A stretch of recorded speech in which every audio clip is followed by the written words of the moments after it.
आज सबसे पहले तो अब से कुछ देर पहले जो पाकिस्तान तहरीक इंसाफ की जो पॉलिटिकल कमेटी है उसका इजलास ख़त्म हुआ है और इस इजलास के जो अहम फैसले हैं वो मैं आपको कुछ जो है वो आपके साथ जो है वो शेयर करना चाहता हूँ। पहली बात तो यह है कि जो हमने फैसला ये किया है, सबसे पहले तो जो हमारी पार्टी है उसने मुतफ़िका तौर के ऊपर जिस तरह जो सलूक इस वक्त डॉक्टर शहबाज गिल के साथ हो रहा है उसकी मजम्मत की है। हम समझते हैं कि जिस तरह से उसे टॉर्चर का निशाना बनाया गया वो नाकाबिल कबूल है और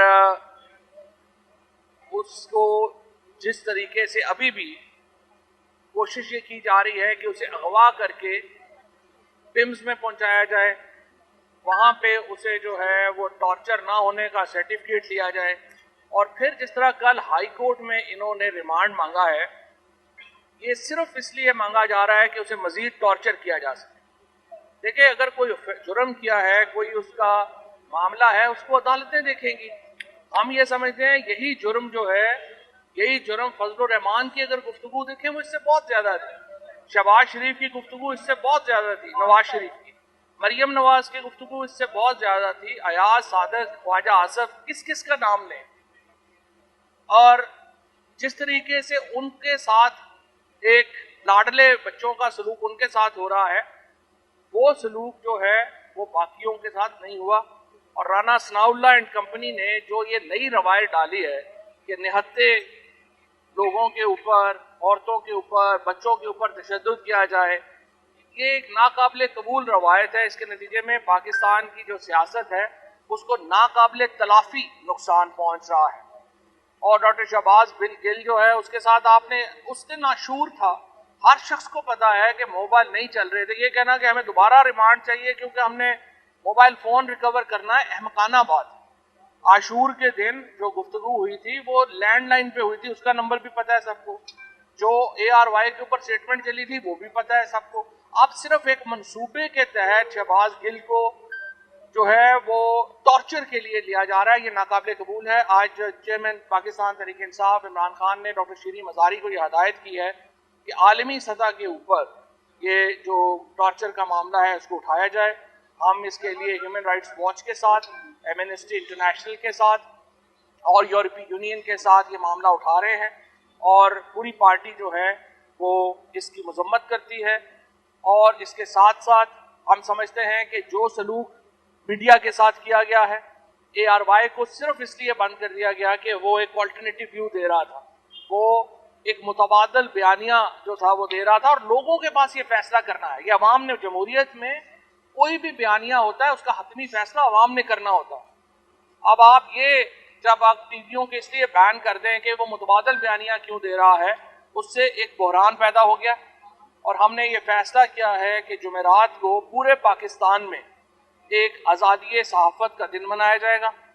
सारी पार्टी जो है वो ना सिर्फ ARY के साथ बल्कि जो सहाफ़ी हैं, अरशद शरीफ हैं, साबिर शाकिर हैं, उसके साथ खाबर घुमन हैं, समी इब्राहिम हैं, आरफ हमीद भट्टी हैं, इसके साथ जो हमारे इमरान रियाज खान हैं और बेशुमार और लोग जैसे अकील हैं, हमारे जो सोशल मीडिया के siyaset.com के मोहित पीरज़ादा हैं, इन तमाम लोगों को जिस तरीके से थ्रेट्स किए गए, जिस तरीके से इन लोगों के ऊपर पाकिस्तान की ज़मीन तंग की गई, उसकी मजम्मत के लिए पूरे पाकिस्तान में हम आज़ादी सहाफ़त का दिन मनाएंगे।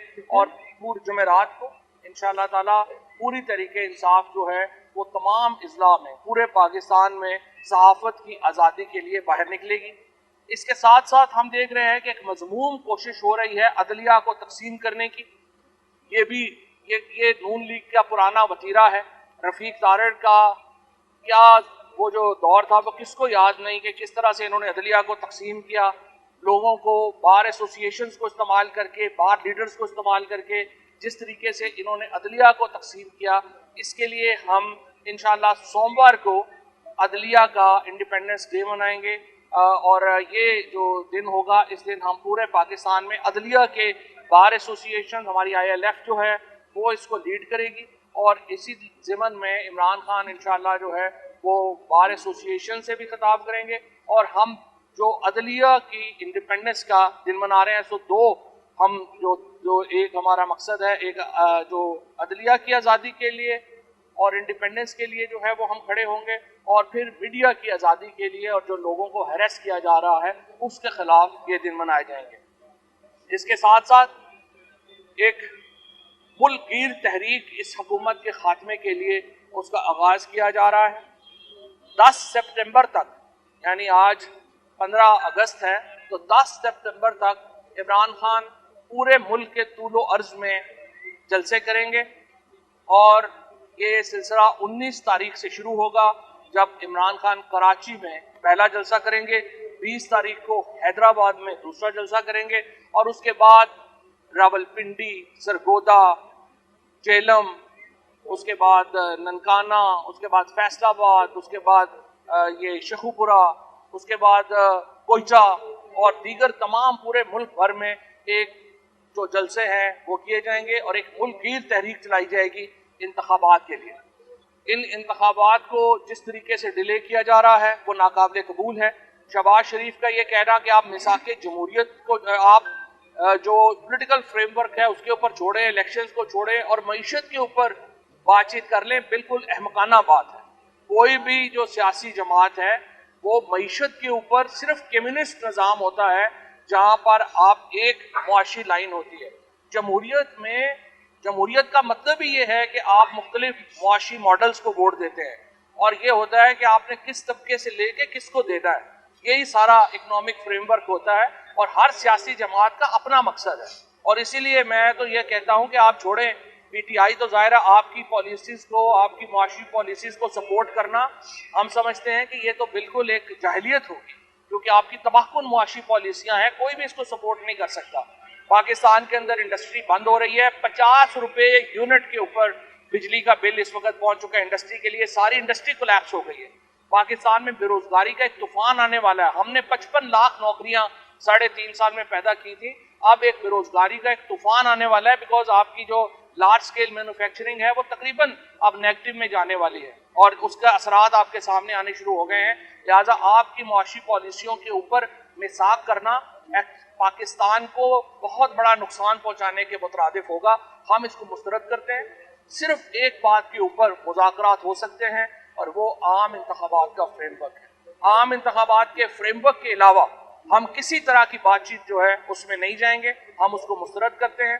और इंशाअल्लाह ताला अगर आप इसलिए इलेक्शन नहीं कराना चाहते, ये कहना कि इमरान खान इलेक्शन जीत जाएगा तो इसलिए हम इलेक्शन नहीं कराना चाहते, फिर आप मुल्क में मार्शल लॉ लगा लें, फिर आप मुल्क में कोई और निज़ाम लगा लें। जमहूरियत में ये नहीं हो सकता। अल्टीमेट आर्बिटर जो हैं वो पाकिस्तान की अवाम है, फैसला करना उनका इख्तियार है। और ये जो साजिश आप कर रहे हैं जिसके नतीजे में ये बताया जा रहा है कि पीटीआई को दबाया जाए और पीटीआई को किसी तरीके से हम बिल्कुल जो है वो इमरान खान को डिस्क्वालीफाई कर दिया जाए पीटीआई को, ये आपने, मैं समझता हूं कि आप 1970 से सबक सीखने की जरूरत है।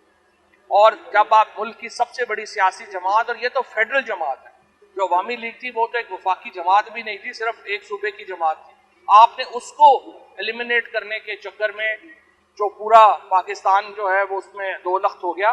पीटीआई पाकिस्तान की इस वक्त फौज और पीटीआई ये दो कुव्वतें हैं जो पाकिस्तान को इकट्ठा रखती, और इन दोनों के दरमियान जो इख्तलाफात पैदा करने की कोशिश की जा रही है, और जिस तरीके से आपने हर सूरत में इक़्तिदार से चिमटा रहने की एक ख्वाहिश के जरिए जो ये फैसला किया है कि हम इसमें इख्तलाफ डाल लेंगे, ये पाकिस्तान की बुनियादों को हिलाने वाली बात है। इमरान खान को और पीटीआई को महदूद करने का मतलब पाकिस्तान की वफाकी हैसियत को महदूद करना है, और इस चीज़ के ऊपर बहुत आपको सोचना चाहिए। इलेक्शन कमीशन ऑफ पाकिस्तान का जो रोल है वो सबके सामने है। हम समझते हैं इलेक्शन कमीशन ऑफ पाकिस्तान इस वक्त हुकूमत की एक सब्सिडरी के तौर पे काम कर रहा है। वो किधर गया है पीपल्स पार्टी और नून लीग की फंडिंग? पीपल्स पार्टी और नून लीग ने जो मनी लॉन्ड्रिंग की वो लोगों के सामने क्यों नहीं लाई जा रही? पीपल्स पार्टी, नून लीग, जेयूआई ने जो फॉरेन फंडिंग ली, जो लिबिया से पैसे लेके अपने बनाए दफातर, वो क्यों लोगों के सामने जो है वो नहीं लाए जा रहे? तो इलेक्शन कमीशन का जो बायस है वो तो हमारे सामने है, और उसको हम उसकी शदीद मजम्मत कर भी रहे हैं, और इस इलेक्शन कमीशन के ऊपर हमें एतबार है भी नहीं। इंशाअल्लाह ताला ये जो फैसला कुन मरहला शुरू हुआ है तहरीक का, ये पाकिस्तान तहरीक इंसाफ और अवाम की कामयाबी के ऊपर मुंतनिज होगा, ये उसके ऊपर ख़त्म होगा। मुल्क आम इंतखाबात की तरफ जाएगा। आम इंतखाबात के अलावा कोई हल नहीं है। ये जो बैसूर असम्बलियाँ हैं, ये जो मकबूजा असम्बलियाँ हैं जिसमें स्पीकर साहब अभी बच्चों को बुला के खिताब करवा रहे हैं, एक्चुअली मेरे ख्याल में ये बच्चों को बुला के करा लिया करें, वो ज़्यादा सब्सटेंटिव है जो इस असम्बली का काम हो रहा है। बच्चे उनसे ज़्यादा अक्लमंद है जो इस वक्त बैठे हुए हैं। इस करप्ट टोले से जान छुड़ाना जो है वो बड़ा ज़रूरी है। और अगर आपने मिसाक करना है मईशत के ऊपर तो सिर्फ एक ही मिसाक हो सकता है कि सारे जो जरदारी और नवाज शरीफ और फजलुर रहमान ये बाहर पड़ा हुआ पैसा पाकिस्तान वापस लाए। इसके अलावा कोई मिसाक जो है वो मुमकिन नहीं। फौज साहब क्या कहेंगे कि 25 मई के किरदारों की भी बात की, जो जिन्होंने काम किया वो अब इस्लामाबाद आके छुप कर बैठे हैं, तो उन लोगों को क्या पैगाम देंगे? उन लोगों को मेरा पैगाम यही है कि आप फौरी तौर के ऊपर वहाँ पे तशरीफ लेके जाएं और इस वक्त तफ्तीश में शामिल। हम कोई राना सनाउल्ला नहीं है। पंजाब हुकूमत जो है उसको हमने बड़ा वाज़ेह पैगाम जो है वो दे दिया है। 25 मई के जो वाक़यात में लोग मुलव्वस हैं उनके खिलाफ फैसला कुन कार्रवाई होनी चाहिए। और ये बात हमने जो चीफ मिनिस्टर साहब हैं उनको भी जो है वो बावर करा दी है, इंतज़ामिया को भी बावर करा दी है। PTI के जो लोग हैं वो इसके ऊपर मुतमईन नहीं हैं अभी तक की कार्रवाई से। और हम ये समझते हैं, अभी हमने अपने जो होम मिनिस्टर हैं हाशिम साहब, उनको यहाँ पे बुलाया भी था। अभी उनको जो PTI के जज्बात हैं उनसे आगाह किया गया है।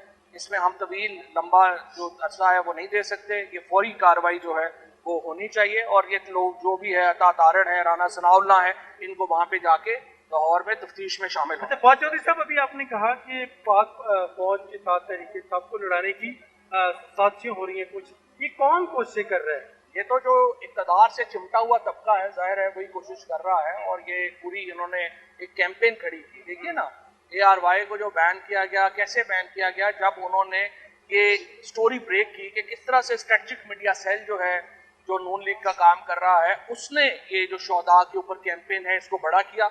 और ये तासुर देने की, अब हम 2 रिपोर्ट्स हमारा जो सोशल मीडिया सेल है वो इसको रिलीज कर रहा है, जिसमें आप देखेंगे कि जो इस वक्त पॉजिटिव ट्रेंड शोहदा के ऊपर चले उसमें 90% से ज़्यादा PTI के लोगों की पार्टिसिपेशन। और जिस तरीके से इन्होंने उसको नेगेटिव करके पेश किया, उसके ऊपर बड़ा ज़रूरी है कि कार्रवाई की जाए, लोगों को पहचाना जाए, उनको सामने। तो ताल्लुकात कैसे हैं पाक फौज के तरीके साहब? तो बात साहब सही हो। एक छोटा सा सवाल ये है कि बैकडोर टॉक्स की बात की जा रही है और इजाजुल हक के जरिए बातचीत की जा रही है, क्या तहरीक इंसाफ करेगी बैकडोर? मेरा ख्याल है किसी बैकडोर टॉक्स की ज़रूरत नहीं है। जो भी टॉक्स होने चाहिए, जो भी गुफ्तगू होनी चाहिए, जो भी बात होनी चाहिए वो सबके सामने होनी चाहिए, पाकिस्तान के अवाम के सामने होनी चाहिए। जो बंद कमरों में बैठ के फैसले करने का दौर ख़त्म होना चाहिए और पाकिस्तान के अवाम जो है वो अल्टीमेट आर्बिटर होने चाहिए। ये नहीं हो सकता कि हम अपनी पॉलिसीज़ जो हैं वो 10-15 बंदे बैठ के एक कमरों में हम तय कर लें आपस में और उसके बाद कहें कि पूरा पाकिस्तान इसका पाउंड हो गया।